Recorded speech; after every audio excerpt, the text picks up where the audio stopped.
It's already been 1 year since we've been doing the full-time RV life, and we're in here with our Grand Design Reflection 311 BHS, which is a mouthful, and we have some answers for the questions that you've asked us on social media. So let's get right into it. Felicity asked us, does it feel like a year, and how long can we keep it up? So I don't think it feels like a year. It No. feels like more than a year. Yeah, definitely like we're 2 years Yeah. in or something like that. And how long can we keep it up? We've actually been talking about it recently, and we're still thinking like 5 to 10 years. I'm leaning towards 10. Yeah, there's so much still that we can do and we can experience that we can definitely be doing this for a lot longer. Next question is from Ashley, and it was, what food has been the best we've had while we've been on the road? And for me, I would say Sawmill Barbecue outside of St. Louis at the Kokia RV Park. They do the slow smoke overnight and make some really great pulled pork and ribs. It was really delicious. And then our go-to when we're on the road, just a little quick bite, is Bojangles, because they have the best chicken sandwich out of anywhere we've been. Ashley also asked us about best views. And we have quite a few examples of great views. Like Big Bend National Park is our absolute favorite place to visit. We went on many hiking trips there. Hiking trails, whatever. And everywhere we stayed in Arizona was amazing. When we stayed in Tucson, it was really beautiful. A lot of desert. We went to Saguaro National Park. When we were staying in Camp Verde, that park, the RV park, was amazing. And from there we visited Sedona, which you've probably heard of. Gorgeous red rock there. Also, there were some trails close by Camp Verde, a little to the south. I think it was in Strawberry. They were really amazing. They had waterfalls and just also fantastic views. We went to the Grand Canyon. That was also amazing. And then even a little bit further out, as we were traveling back, we saw the Painted Desert. That was also amazing. So I have to say the Southwest had the best views, although when we got to Mountaintop in Pennsylvania, I think Brian and I almost cried when we looked out, because that had to be the best view from inside an RV park. Did I miss anything? No, that pretty much covers it all. The next question is from Craig, who asks, is there anything that we know now that we wish we had known before? And I would say definitely more experience with how to hook up the RV itself and work the pin and everything, because that was a real big pain the first couple times, learning how to do that and hook that up correctly. And then also all of the hookups and how to make sure we get all of that correct, because everything in here kind of makes sense, but then you're hooking things up like the sewer, and you want to make sure you're not making a mess when it comes to dumping that. So a little bit more experience with that would have definitely helped out. Lorena asks if there are any lessons that we've learned since we've been out here doing the full-time RV life. And I would say to make sure that the dump section here is hooked up before you pull Any tank. before you pull the levers to dump, because we have woken up in the morning and we weren't exactly, fully awake, and just came outside and pulled the lever to dump, and this was not hooked up. So everything rushed and stopped right here. And so as you can imagine, I would have to then grab the hose, hold it underneath this spot, and hook it up quickly, and it got messy. This happened twice. He did it once with the black tank, which is the poop stuff, and I did it with the gray tank, which is I don't know if it was shower or kitchen stuff. And yeah, it was not pretty. We also learned the hard way a little bit how important it is to make sure things are really tucked away on moving day. Like really making sure all of these are pushed in all the way. You can see that this came off a little bit. What do you call this? The edging? The molding. The molding. Because something fell in between here when the slides came in. And so when we were putting them out, it grabbed onto that and just tore that off of there. A quick little fix we have to make. This room has also been a work in progress with trying to figure out travel date. Do we want that? Yeah. Okay. So this door right here to the bathroom has to be closed. And we've been pretty good about it, except there was one time that I forgot. And so there's a really small dent here from when we were pulling the slide back in and it hit against the doorknob. So it's really important to double check that everything is put away.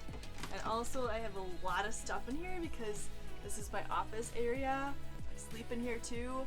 So it's really important for me to make sure I have things tucked so that they won't fall off of these bunk beds during the travel, and inevitably they do. So I've learned to actually put some things on the floor here or on that couch so that it has less space to fall and things don't break. My table is already a little bit broken because of this. We had a question from Jean. How has the last year compared to what we had imagined? Do you want to start this one? Sure. It's been a lot different than I had imagined because I figured we'd be scrambling around trying to find places to shower, places to use the bathroom, but we have all that right here. And we've been staying at RV parks where they have the hookups for water, electric, and even be able to dump. So that's been pretty different from what I imagined. We thought we might be boondocking a little bit more, but the closest we've really gotten to is that emergency situation where we had to stay in a dealership. Yeah, Dodge dealer parking lot. Overnight, which was fine. Sue asked us what was the best park. And the best park was in Tucson for us. What is it called? Justin's Diamond J RV Park. It's a mouthful, so I always want him to say the names. That was a park that we ended up staying for almost a month. And it was really peaceful. The internet was good. There was some walking right off of the actual park, a bunch of little trails. It actually led up to a state park. Really close to downtown Tucson. It was outside, but it was still pretty close to where he needed to go. And they were super, super nice, management was. So we're planning on going back. We were there for almost a month, as I said, and we're probably going to go back for at least a month around the same time, February, March. Yeah, sites were pretty big. And if you want to see a review of that, check out our park review of Justin's Diamond J RV Park. Lorena asked us, how do we choose our RV parks? So first of all, we look for places along the way to our final destination. Like our first time around, we decided we were just heading to Texas as quickly as possible before it got cold. The second time, we decided we wanted to make our way down the East Coast to Florida eventually. So we kind of had that final destination in mind and start planning a route towards that final destination. And along the way, we're looking at where are the big cities that are good to work in. We're looking at, now we're starting to look more at, are there people that we know that live along that route that we want to include in the route? Like there are tons of people on the East Coast that we know. We had no idea. Like we've had so much visiting. It's been so much fun. And then beyond that, we're looking at how expensive is the park? Is it $300 or less a week, ideally? Is it pet friendly? Full hookups. Mm-hmm. Can the sites handle a bigger rig? Because ours is 37 feet. What else? I'm going to say close to big cities, make sure internet is okay. Yeah. Ideally, that's a good placement for internet, though we never really count on the Wi-Fi of the park. Kevin asked us how often we boondock or dry camp and how long it takes for our tanks to fill up. And we've already mentioned about the boondocking that we've done, which is only one time where it was in the Dodge dealer parking lot. And as far as our tanks go, our black tank, which is for the toilet, that usually takes around 2 weeks to fill up. So we usually dump that when we're on our way to our next location, which could sometimes be a week. So we'll dump it usually then also. And then our gray tanks, which come from the shower or the kitchen, those fill up about 4 to 7 days. And we'll dump those usually either right before we leave or whenever we have to as necessary. And you can see the different buttons that lets us know. The black tank is off, but it tells you the levels so you know exactly when to dump your tanks. Kevin also asked us about some mods we've made or would like to make. We have finally started decorating around here. We've got some of that really strong, like the 3M Velcro I think it's called, and we've actually driven with it and things haven't fallen down. So we have a couple things from our wedding. And then as you may have seen in the bunkhouse, we have a couple pictures up there that make it nice and homey, and we're looking around for other things we can add to our space. And another great upgrade that we've done is we've gotten a decal on the back of our RV to show that we're live on YouTube. The other thing we really want to add on is a bike rack. We just keep going back and forth about exactly what kind of bike rack we want, and if we want to put it on the RV or if we want to put it on the Subaru, because we'll kind of probably have to transfer it back and forth when we're actually using the bikes. So that's our project for this year. We also had a question from Brian, Not me. not him, about how our monthly RV expenses compared to our house expenses when we were living in a house. So this really depends on the lifestyle that you choose and what you're coming from. I'm going to break it down. There are 4 major expense areas that make it a little bit more expensive for us to live in an RV. So first, it's stay. We stay in RV parks because those tend to be more stable. They have the full hookups. They do have internet. They're usually in good locations for us. And we do have 4 pets, so we just feel like we need a situation that's pretty stable. And with work, we just need things to be going right. We stay in parks that are about $300 or less. That's what we aim for. Per week, yes. And it turns out to be about $1,200 to $1,400 a month. When we were living in the house, it was about $500 to $600 a month when you include real estate taxes. We were living in a townhome, so there was an association fee, there were utilities, and we don't have to worry about utilities on the weekly rate.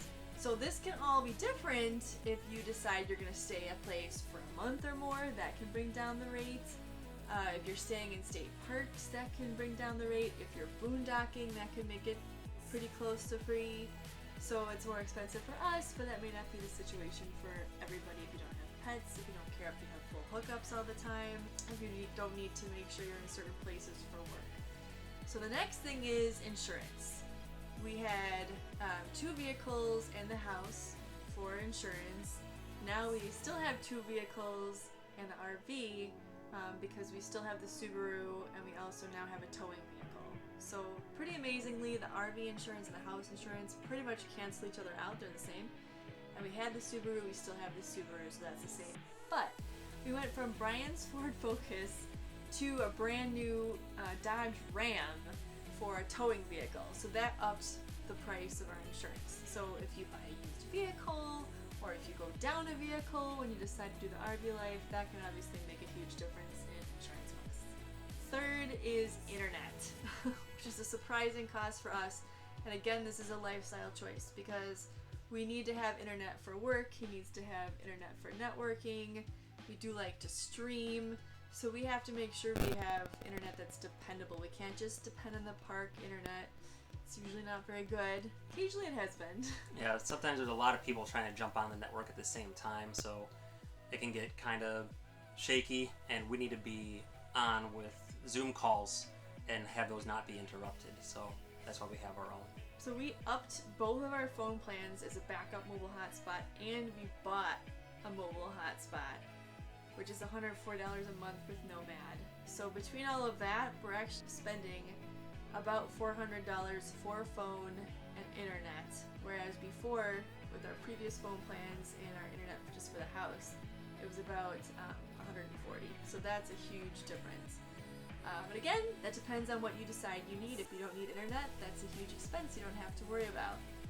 And then next is gas. So gas is not too bad for us. We don't do, well, he does a lot of driving, but he would have anyway. But then if we're traveling, that's when the price goes up. And for the truck, Usually costs about $70 to $80 to fill up, and that can usually get us around like 350 miles. So that's probably the farthest we'll go when we travel, but it can sometimes be like 1 to 1.5 trips for us for the truck. so that ups a little bit. Then you also have the Subaru, which has pretty good gas mileage, but adds in another 30 bucks or so, and then that's like for 400 or so miles, so that's good for 2 trips. So if you're thinking like at least $100, maybe even more, 120, I don't know, per time that we travel to the next site, That's going to depend on how often you travel. So if you're someone who likes to stay in the same place for a while, you really like a location, you want to spend like 3 months there, then gas is not a big deal. For us, we're traveling sometimes every week, usually every 2 weeks. So every time we do that, it's a little over $100 in that gas money. So that's up for us. Sandy asked us if we could go back and do it again. Would we? Absolutely yes. Emphatic we love yes. it. Yes, no question. That wraps it up for our 1-year anniversary of living full-time in an RV Q&As. If you have any questions that we didn't cover, then please ask us below in the comments, and be sure to subscribe to our channel because we cover all of our journeys and where we go to, and it's a lot of fun. Take care, everybody. Bye-bye. Ashley also asked us about best Ashley also asked us about best views. They're flies. I feel so weird doing this. There's nothing happening. Make sure everything is really tucked away. Sorry. Why is there a light?